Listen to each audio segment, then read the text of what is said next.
ಜಗತ್ತಿಗೆ ಅದ್ವೈತ ತತ್ವದ ಸಾರವನ್ನು ಸಾರಿರ್ತಕ್ಕಂಥ ಶಂಕರಾಚಾರ್ಯರು ನಡೆದಾಡಿರ್ತಕ್ಕಂಥ ಭೂಮಿಯಲ್ಲಿ ನಾವೆಲ್ಲ ವಾಸಿಸ್ತೀವಿ. ಸುಮಾರು 1200 ವರ್ಷಗಳ ಕಾಲದಿಂದಲೂ ಸಹ ಶಂಕರಾಚಾರ್ಯರು ಸತ್ಯವನ್ನೇ ನುಡಿಬೇಕು, ಸತ್ಯವನ್ನೇ ಹೇಳಬೇಕು. ಹಿಂದುತ್ವದಲ್ಲಿ ನಾವು ಬೆರೆತರೆ ಮಾತ್ರ ಭಾರತ ದೇಶ ಜಗನ್ಮಾತೆಯಾಗಿ ಜಗಜ್ಜಾಹೀರಾಗುತ್ತೆ ಅಂತ ಹೇಳಿರ್ತಕ್ಕಂಥ ಮಾತು ಇವತ್ತಿನ ಸ್ಥಿತಿಗೆ ಅನ್ವಯ ಆಗಿದೆ. ಅಂತ ಹೇಳಿದ್ರೆ ಶೃಂಗೇರಿ ಶಾರದಾಂಬ ಪೀಠ ಶಂಕರಾಚಾರ್ಯರು ಭಾರತ ದೇಶವನ್ನು ಬರಿಗಾಲಲ್ಲಿ 3 ಬಾರಿ ಸುತ್ತುಬಂದು 4 ಚಾತುರ್ಮಾಯ ಪೀಠಗಳನ್ನು ನಿರ್ಮಾಣ ಮಾಡಿ ಅದರಲ್ಲಿ ಶ್ರೇಷ್ಠವಾದ್ದು ದಕ್ಷಿಣಾಮನ ಪೀಠ, ಶಾರದಾ ಪೀಠ, ಶೃಂಗೇರಿ. ಯಾಕೆ ಇಲ್ಲಿ ಮಾಡಿದ್ರು ಅಂತ ಹೇಳಿದ್ರೆ, ಬಿಸಿಲಿಗೆ ನಿಂತಿರ್ತಕ್ಕಂಥ ಕಪ್ಪೆಗೆ ನಾಗರಾವು ನೆರಳನ್ನ ನೀಡಿರ್ತಕ್ಕಂಥ ಒಬ್ಬ ವೈರಿಯನ್ನು, ಒಬ್ಬ ತಿನ್ನುವ ವಸ್ತುವನ್ನು ಪ್ರೀತಿಯಿಂದ ನೋಡ್ತಕ್ಕಂಥ ಜಾಗ ಇದು. ಹಾಗಾಗಿ ಇದು ಪುಣ್ಯಭೂಮಿ ಅಂತ ಹೇಳಿ ಕಪ್ಪೆಶಂಕರ ಅಂತಕ್ಕಂಥದ್ದು ಇವತ್ತು ತುಂಗಾ ನದಿ ತಟದಲ್ಲಿ ಶಾರದಾಂಬ ದೇವಸ್ಥಾನದಲ್ಲಿ. ಯಾಕೆ ಇದನ್ನೆಲ್ಲ ಹೇಳ್ತಿದ್ದೀನಿ ಅಂತ ಹೇಳಿದ್ರೆ, ಮೊನ್ನೆ ನಡೆದಿರ್ತಕ್ಕಂಥ 2023 ಚುನಾವಣೆಯ ಎಣಿಕೆ ಈಗ ಸತ್ಯದ ಪರವಾಗಿ ಆ ದಿನ 53 ಮತಗಳಿಂದ ನೀವು ಗೆದ್ದಿದ್ದೀರಿ ಅಂತ ಹೇಳಿ ಜೀವರಾಜಿಗೆ ಗೊತ್ತಾಗಿದ್ರು ಸಹ, ಜೀವರಾಜ್ ಅವರು ಮತ್ತೊಮ್ಮೆ ಎಣಿಕೆಯನ್ನ ಮಾಡಿ ಅಂತ ಹೇಳಿದಾಗಲೂ ಸಹ ಚುನಾವಣಾಧಿಕಾರಿಗಳು ನಿರ್ಲಕ್ಷ್ಯ ಮಾಡಿ ಇವರು ಕೊಟ್ಟಿರ್ತಕ್ಕಂಥ 2 ಅರ್ಜಿಯನ್ನು ತಿರಸ್ಕಾರ ಮಾಡಿ ಬದಿಗಿಟ್ಟು, ಅಂದರೆ ಅವತ್ತು ಅವರಿಗೆ 125ಕ್ಕೂ ಅಧಿಕ ಸ್ಥಾನಗಳು ರಾಜ್ಯದಲ್ಲಿ ಅನೌನ್ಸ್ ಆಗಿತ್ತು. ಇದು ಒಂದು ಅದರಲ್ಲಿ ಸೇರ್ಕೊಳ್ಳಿ ಅಂತ ಹೇಳಿ ಸರ್ಕಾರದ ಪರವಾಗಿ ಅಧಿಕಾರಿಗಳು ಕೆಲಸ ಮಾಡಿದ್ದನ್ನು ಇವತ್ತು ನಾವು ನೋಡಬಹುದು. ಆನಂತರ ಕ್ಷೇತ್ರದ 3 ಬಾರಿ ಶಾಸಕರಾಗಿ, 4ನೇ ಬಾರಿ ಶಾಸಕರಾಗಿರ್ತಕ್ಕಂಥ, 2 ಬಾರಿ ಮಂತ್ರಿಯಾಗಿರ್ತಕ್ಕಂಥ, ಮುಖ್ಯ ಸಚೇತಕರಾಗಿರ್ತಕ್ಕಂಥ ಆಗಿದ್ದಂಥ ಮುಖ್ಯಮಂತ್ರಿಗಳ ಆಪ್ತ ಕಾರ್ಯದರ್ಶಿಗಳಾಗಿರ್ತಕ್ಕಂಥ ಜೀವರಾಜ್ ಅವರು ಕೋರ್ಟಿಗೆ ಹೋಗಿ 3 ವರ್ಷ ಸತತವಾಗಿ ಕೋರ್ಟಿನಲ್ಲಿ ಅವರಿಗೆ ಆದೇಶ ಆಯಿತು. ಚುನಾವಣಾ ಪ್ರಕ್ರಿಯೆಯನ್ನು ಮತ್ತೊಮ್ಮೆ ಎಣಿಕೆಯನ್ನು ಮಾಡಬೇಕು, ಅಂಚೆ ಮತ ತಿರಸ್ಕೃತಗೊಂಡಿರ್ತಕ್ಕಂಥ 200 ಚಿಲ್ಲರೆ ಮತಗಳು ಮತ್ತೆ 1500 ಮತಗಳು, ಒಟ್ಟು 1811 ಮತಗಳನ್ನು ಮರು ಎಣಿಕೆ ಮಾಡಬೇಕು ಅಂತೇಳಿ ಕೋರ್ಟ್ ಆದೇಶ ಮಾಡಿ, ಆ ಆದೇಶದ ಅನ್ವಯ 2ನೇ ತಾರೀಕಿನಂದು ಚುನಾವಣಾ ಆಯೋಗ ಮತ್ತು ಜಿಲ್ಲಾಡಳಿತ ಏಜೆಂಟ್ಗಳ ಸಮ್ಮುಖದಲ್ಲಿ ಪ್ರಕ್ರಿಯೆಯನ್ನು 9 ಗಂಟೆಯಿಂದ ಶುರು ಮಾಡಿತು.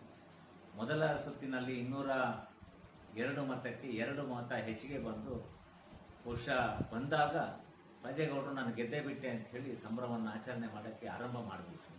ಇನ್ನು ಉಳಿದಿರ್ತಕ್ಕಂಥ ಮತಗಳನ್ನ ಎಣಿಕೆ ಮಾಡಬಾರ್ದು ಅಂತೇಳಿ ಗಲಾಟೆಯನ್ನು ಮಾಡಿದ್ರು, ದಬ್ಬಾಳಿಕೆಯನ್ನು ಮಾಡಿದ್ರು.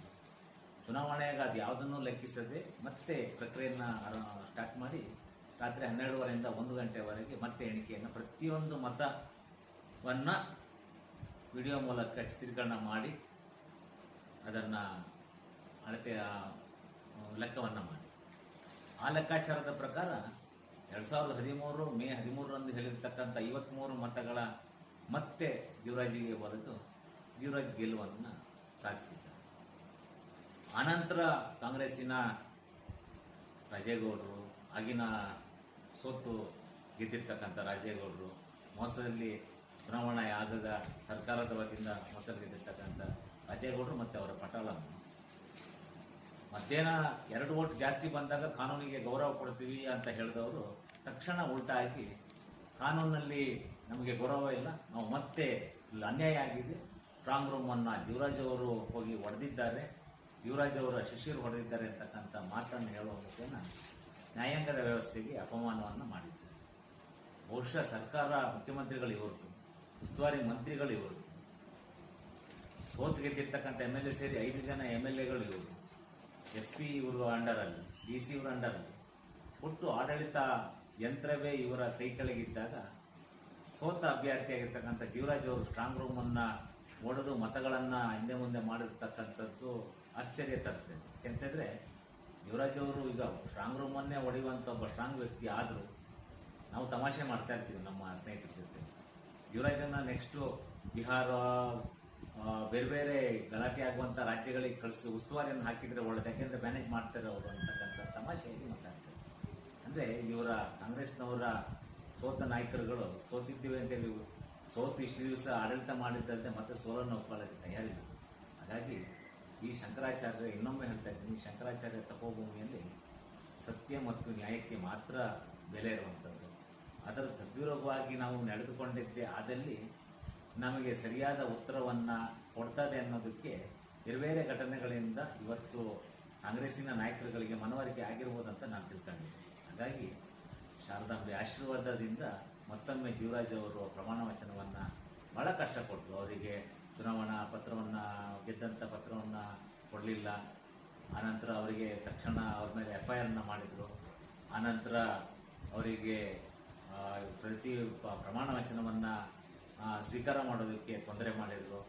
ಹಾಗಾಗಿ ಶಾರದಾಂಬೆಯ ಆಶೀರ್ವಾದದಿಂದ, ಜಗದ್ಗುರುಗಳ ಅನುಗ್ರಹದಿಂದ ಅದೆಲ್ಲದೂ ಒಂದೆರಡು ದಿವಸ ಲೇಟ್ ಆದರೂ ಸೂತ್ರವಾಗಿ ಆಗಿದೆ.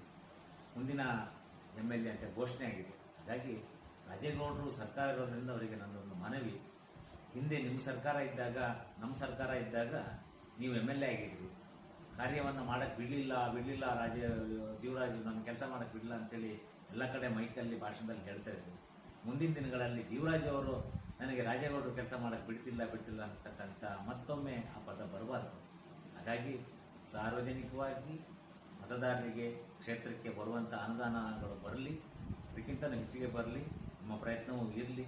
ಜೀವರಾಜ್ ಅವರು 2 ವರ್ಷಗಳ ಕಾಲ ಸುದೀರ್ಘವಾಗಿ ನಮ್ಮ ಕ್ಷೇತ್ರವನ್ನು ತುಂಗಕ್ಕೆ ತಗೊಂಡೋಗಲಿ, ರಸ್ತೆಗಳ ಅಭಿವೃದ್ಧಿ ಆಗಲಿ, ಬರೀ JCB ಕೆಲಸ ಮಾತ್ರ ಅಲ್ಲ, ಟಾರಿಗೂ ಕಾಂಕ್ರೀಟಿಗೂ ಕೆಲಸ ಮಾಡುವಂತಾಗಲಿ, ಕ್ಷೇತ್ರದ ಜನತೆಗೆ ಒಳ್ಳೆಯದಾಗಲಿ ಅಂಥೇಳಿ ಈ ಸಂದರ್ಭದಲ್ಲಿ ಆಶಿಸ್ತಾ, ಈ ಶಾರದಾ ಚಂದ್ರಮೌಳೇಶ್ವರರು ಮತ್ತು ಶಾಂತಿ ಸಮೇತ ಶೃಂಗೇಶ್ವರರು ಜಗದ್ಗುರುಗಳು ಜೀವರಾಜ್ ಅವರಿಗೆ ಒಳ್ಳೆಯದನ್ನು ಮಾಡಲಿ, ಅವರ ಆರೋಗ್ಯವನ್ನು ಹೆಚ್ಚು ಮಾಡಲಿ, ಅವರಿಗೆ ಕ್ಷೇತ್ರದಲ್ಲಿ ಓಡಾಡಿ ಕೆಲಸ ಮಾಡುವಂಥ ಶಕ್ತಿಯನ್ನು ಬರೆಸಲಿ ಅಂಥೇಳಿ ನಾನೊಬ್ಬ SC ಮಟ್ಟದ ರಾಜ್ಯ ವಕ್ತಾರನಾಗಿ ಸಾರ್ವಜನಿಕರಲ್ಲಿ ಮತ್ತು ಕೇಳ್ಕೊಳ್ತೀನಿ ಮತ್ತು ಜಗದ್ಗುರುಗಳು ಶಾರದಾಂಬೆಯಲ್ಲಿ ಆಶೀರ್ವಾದವನ್ನು ಪಡ್ತೀನಿ. ಜೈ ಹಿಂದ್.